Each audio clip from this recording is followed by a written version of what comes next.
আমি সকালে ঘুম থেকে উঠে আমার একটা ফ্রেন্ডের 3-4টা মিসড কল পাই।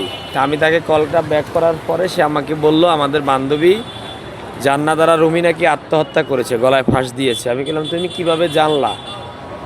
সে আমাকে বলল আমাকে পুলিশ ফোন দিল।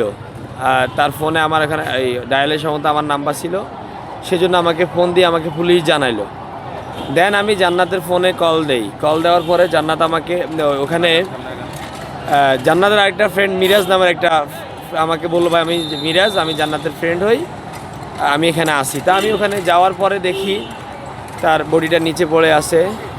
এরপর ওখানে গিয়ে শুনি মিরাজ আমাকে বলল যে সে নাকি 3:30টার সময় সে এখানে আসলো, তাকে নাকি বললো যে আমার বেঁচে থাকতে ইচ্ছে করছে না, আমার ভালো লাগছে না। তো সেই এটার পরে সে নাকি ওখানে আসলো, আসার পরে সে ঢুকতে চাইলো, দারোয়ান তাকে ঢুকতে দেয়নি। তো সে দারোয়ান উপরে খবরটা পাঠালো বাড়ির মালিকের কাছে। বাড়িরই একজন আয়া বা মহিলাকে বলল যে তুমি দেখো তো কি হয়েছে উপরে।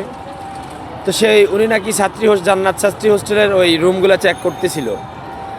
দেখে যে একটা রুমে বাতি জ্বলতেছে, বাকি রুমগুলোতে লাইট অফ। যে রুমে বাতি জ্বলতেছে সেই রুমে সে নক দিল, মানে দরজায় ধাক্কা দেওয়ার সাথে দরজাটা খুলে গেল। দেখে যে সে ঝুলে আছে, জান্নাত ফ্যানের সাথে ঝুলে আছে, এটা বলল। এটা দেখে সে চিৎকার দিল। তখন বাড়ি থেকে পুলিশকে ইনফর্ম করা হলো। ইনফর্ম করার পরে পুলিশ আসলো।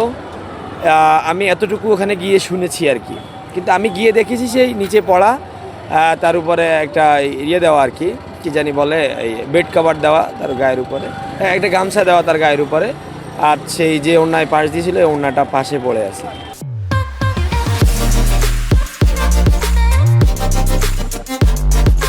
আমার সাথে তার পরিচয় হয়েছে এই গত নভেম্বর মাসের 11 তারিখে। আমার আরেকটা ফ্রেন্ড বলল সে আমাদের বান্ধবী হয়, আমাদের 12-14 ব্যাচের মেয়ে সে।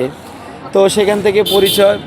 তো এরপরে তার সাথে আমার সাথে 13ই নভেম্বর ধানমন্ডি 32-এ ওই দিনই দেখা হয়েছিল।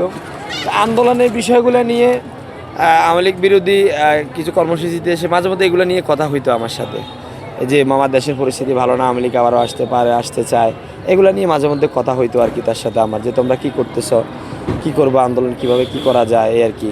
আমি তো এনসিপির সাথে আছি, আন্দোলন করে যাচ্ছি। মৃত্যুর কারণ সম্পর্কে আমি কোনো কিছু জানি না, আমি জাস্ট বলবো যে বান্ধবী আত্মহত্যা করেছে, এতটুকু আমি জানছি।